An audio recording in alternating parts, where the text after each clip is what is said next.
nous avons, après les événements de 2020, où il y avait une structure bizarre, je crois, qui s'appelait le CNT ou le CNTT. Je ne sais plus comment ça s'appelait.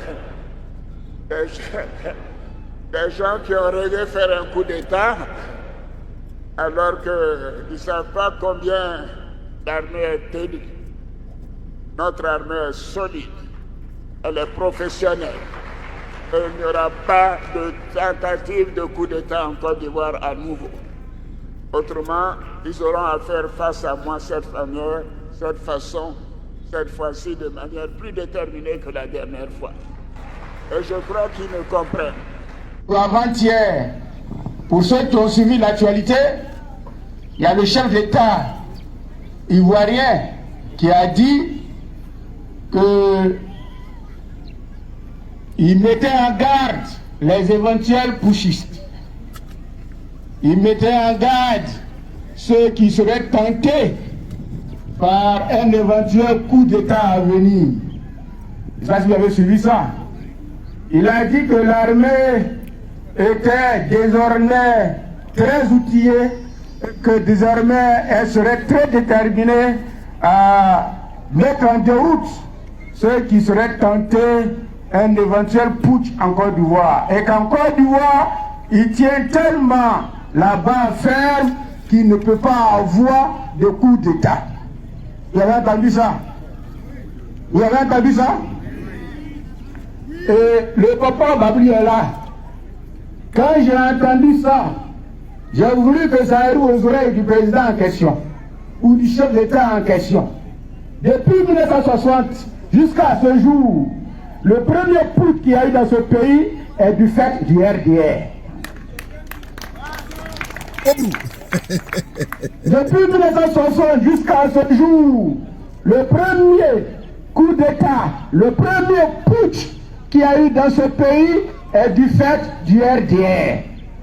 Depuis 1960 jusqu'à ce jour, la première rébellion qui a massacré les Ivoiriens, qui a tué les Ivoiriens, qui a versé le sang des Ivoiriens un peu partout en Côte d'Ivoire est du fait du RDR. Depuis 1960 jusqu'à ce jour, c'est au sein du RDR qui se trouve une usine pour fabriquer des putschistes. C'est au sein du RDR qui se trouve une usine pour fabriquer des rebelles. C'est au sein du RDR qui se trouve une usine pour fabriquer des microbes. Parce que c'est avec le RDR qu'on parle de microbes, c'est avec le RDR qu'on parle de bac à verre. Jamais des mémoires d'Ivoiriens, ni au PDCI, ni au PPACI, hier SPI, il n'a jamais été question d'organiser une rébellion contre son propre pays. Ça a été le cas au RDR. Et il est bon que le président Alassane Ouattara le sache, parce que c'est lui qui est le mentor du RDR, c'est lui qui est le président du RDR, devenu aujourd'hui RHDP. Ce sont eux les putschistes, ce sont eux les rebelles, ce sont eux les semeurs de chaos en Côte d'Ivoire. J'ai voulu faire cette parenthèse-là, parce qu'il est bon que les gens sachent de temps en temps les faits qu'on a vécu en Côte d'Ivoire. Au PDCI, il y a des intelligences, il y a des visages, il y a des grands noms que nous respectons. Et quand je parle de visages et des intelligences, je pense à Nyanke Kofi, je pense à Babli, je pense à bien d'autres qui ont fait leurs preuves auprès d'Oufo Boahi pour construire la Côte d'Ivoire. Jamais il n'a été question de prendre les armes contre son propre pays. Au FPI d'hier, comme au PPACI d'aujourd'hui, il y a des grands noms. Et quand je parle de grands noms, je parle d'Assou Adou, je parle de Dano Djege, je parle de Domelo, je parle de bien d'autres encore. Il n'a jamais été question de prendre les armes contre leur pays. Le seul parti qui a orchestré un coup d'État en Côte d'Ivoire, le seul parti qui a pris les armes contre son pays, au sein duquel on trouve des rebelles, s'appelle le RDR. C'est une parenthèse et je voudrais vite la fermer. Pourquoi? La réponse elle est à la hauteur de la sortie? La réponse est à la taille de la sortie. Frères et sœurs, M. Alassane Dramane Ouattara, le chef de l'État actuel, pendant un congrès du RDR, un rassemblement du RHDP, bon on confond, hein, RDR, RHDP c'est pareil, hein, c'est du pareil au même, hein, c'est du pareil au même, du même au pareil. Donc, a dit ceci, qu'il y a des opposants qui ont voulu créer une structure bizarre et qu'ils ont voulu faire un coup d'État en 2020. Il faut rectifier le tir. Il faut rectifier ce que M. Ouattara vient de dire. Parce que c'est une insulte à notre intelligence et à l'histoire de notre pays. 2020, nous sommes en 2023. Octobre 2020, nous sommes en juillet 2023. Soit 3 ans, bientôt 3 ans. Mais souvenez-vous que M. Ouattara a mis en place un panel. Parce qu'il faut expliquer les choses et puis venir déconstruire, pièce par mot pour mot, les discours, n'est-ce pas, de M. Ouattara, populistes de M. Ouattara. M. Ouattara met en place un panel. Ce panel est composé de beaucoup d'illustres personnalités afin d'écrire une nouvelle constitution. Ce panel est composé de M. Ouaga Obou, qui en est le président, Jacqueline Homme, Sansan Kambile, l'actuel ministre de la Justice, Cissé Ibrahim Bakongo. Dans leurs propositions et dans la constitution actuelle, M. Cissé Bakongo et tous les panels, au cours des conférences de presse, interviews et j'en passe, ont expliqué que M. Ouattara ne pourrait pas être candidat en 2020. Écrivez ça. Retenez d'abord ça. Ceux qui ont écrit la lettre et l'esprit de la constitution actuelle de Côte d'Ivoire l'ont dit. Ils l'ont démontré à suffisance. Mieux, à l'hémicycle, à l'Assemblée nationale, le ministre de la Justice actuel a dit que nous subordonnons que M. Ouattara veut être candidat et peut être candidat en 2020. Que ce n'est pas possible. Qu'il peut démontrer à tout le monde que M. Ouattara ne peut pas être candidat en Côte d'Ivoire en 2020. Que c'était juridiquement impossible. En cours de route, M. Ouattara a nommé, comment dirais-je, son poulet, père son nom Amadou Gon. Sachant que le Premier ministre avait une santé fragile et qu'il ne pouvait pas atteindre, il ne pouvait pas supporter même la lourdeur d'une campagne électorale. M. Ouattara a fait un décès. M. Amadou Gon perd son âme, il perd son âme. Il est venu se faire soigner ici en France. Au lieu de laisser le monsieur se reposer, on le jette dans l'arène politique. On dit que c'est un lion. Parce qu'il savait très bien que le monsieur avait une santé fragile.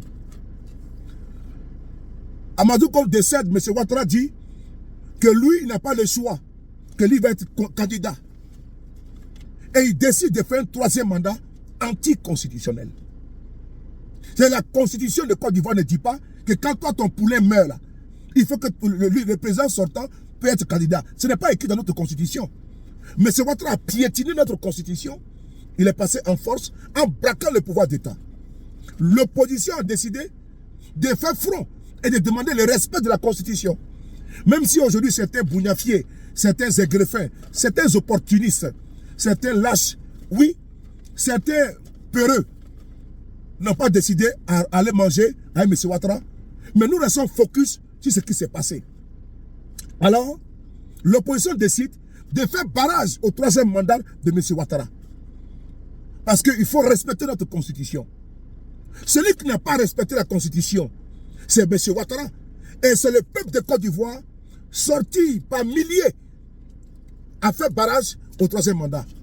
Mais M. Ouattara a massacré le peuple de Côte d'Ivoire en 2020. Mieux.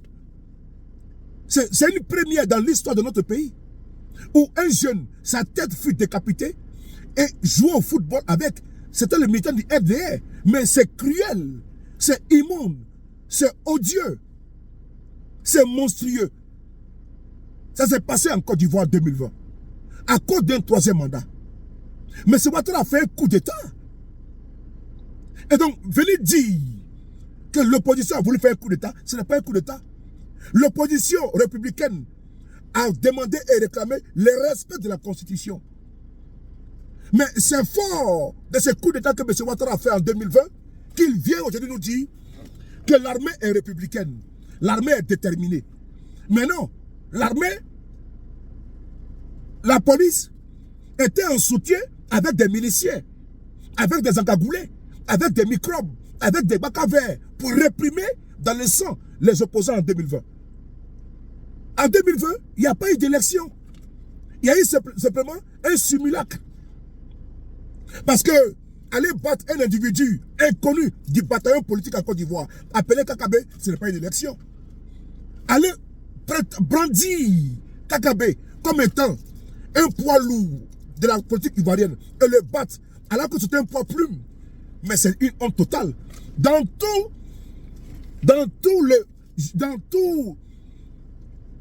toute la sphère politique ivoirienne, M. Ouattara n'a vu qu'un seul individu, Kakabe, pour le battre.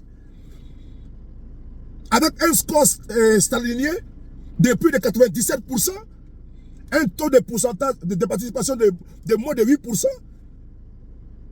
Et M. Ouattara, aujourd'hui, s'il se moque de l'opposition aujourd'hui, c'est à cause de certains Afingesa à Montano, Mabito Akeuz, qui ont rejoint le RDR. Et donc, M. Ouattara doit comprendre que lui qui est poussiste, lui qui a fait des coups d'État en Côte d'Ivoire, c'est bel et bien lui. Puisqu'il est dans la prolongation des coups d'État. Et mais d'ailleurs, on va en parler. En 2000, quand Gbagbo fut élu, l'opposant Gbagbo fut élu président, M. Ouattara, qui n'était pas candidat, a demandé aux militants du RDR de descendre dans la rue parce que le pouvoir s'y trouverait. M. Ouattara, en 2001, qu'est-ce qu'il a dit? Nous n'attendrons pas 5 ans pour aux élections. Mieux, on va revenir en arrière. Sous le président Félix Houphouët-Boigny. À sa mort, on a vu une vidéo de feu Donald Fologo qui nous explique que M. Ouattara a voulu faire un coup d'État, ne voulait pas que le président Bédié, qui était le dauphin constitutionnel, prenne le pouvoir. M. Ouattara a voulu faire un coup d'État à la mort de Houphouët-Boigny. En 2000, en 1999, M. Ouattara a dit « Je frapperai ce pouvoir moribond et il tombera ». Et quand il est entré en Côte d'Ivoire, il a dit que je vous avais dit que j'allais venir en Côte d'Ivoire avant 2000. Ouattara l'a dit. C'est lui qui a fait le coup d'État contre le président Henri Konan Bédié, qui a envoyé le président Bédié en exil. J'ai rentré la Côte d'Ivoire ingouvernable. C'est M. Ouattara. Gbagbo président Ouattara dit je n'attendrai pas 5 ans pour aller aux élections. C'est M. Ouattara. Mais l'individu, l'homme qui a ramené les coups d'État en politique en Côte d'Ivoire, c'est M. Ouattara. Les Ivoiriens n'ont pas l'ADN des coups d'État. Les Ivoiriens n'ont pas l'ADN de la brutalité, de la violence. La violence politique en Côte d'Ivoire, c'est M. Ouattara qui l'a ramené. Venez nous dire, c'est moquer des Ivoiriens. Parce que lui, il est un président illégitime, illégal, inconstitutionnel. Parler de coups d'État, mais c'est l'hôpital qui se fout de la charité. Sachant pertinemment que lui-même, il est un président illégal. C'est un président de facto. Une démocratie armée. Oui. C'est une démocratie armée. C'est un pouvoir armé. Un pouvoir usurpé. Un pouvoir brigandé. Un pouvoir braqué en 2020. L'opposition de Côte d'Ivoire n'a pas l'ADN de coup d'État. Lui, qui était le chef de la déstabilisation en Côte d'Ivoire, est au pouvoir. Mais d'ailleurs, M. Ouattara s'est fait peur. Parce que M. Ouattara n'est pas serein. Je vous le dis, M. Ouattara ne dort pas. Parce qu'il sait qu'il tombera comme un fruit pourri. M. Ouattara n'est pas serein. Parce qu'il sait que son pouvoir est chancelant. M. Ouattara n'est pas serein. Sinon les tigres ne proclament pas sa tigritude. Oui, je reprends. Les tigres ne proclament pas sa tigritude. M. Ouattara venait dire que je serai plus dur, puisqu'en 2020, il veut intimider qui? Il veut faire peur à qui? Que M. Ouattara ne se fasse pas peur. Parce qu'aucun Ivoirien n'a peur de M. Ouattara. Aucun Ivoirien n'a peur de M. Ouattara. Oui, il a l'ADN de la violence. Il a l'ADN de la rébellion. Il a l'ADN de la brutalité. Il a l'ADN de l'agressivité. Oui, il a l'ADN de la colère, de l'égocentrisme. Oui, de la méchanceté, de l'ingratitude. Mais qu'il sache une chose. Celui qui a semé la chienlit, la désolation, les coups d'État, les rébellions, les déstabilisations, oui, c'est M. Alassane Dramane Ouattara en Côte d'Ivoire. Qu'il le sache que c'est lui qui a ramené la CNI en Côte d'Ivoire au niveau politique.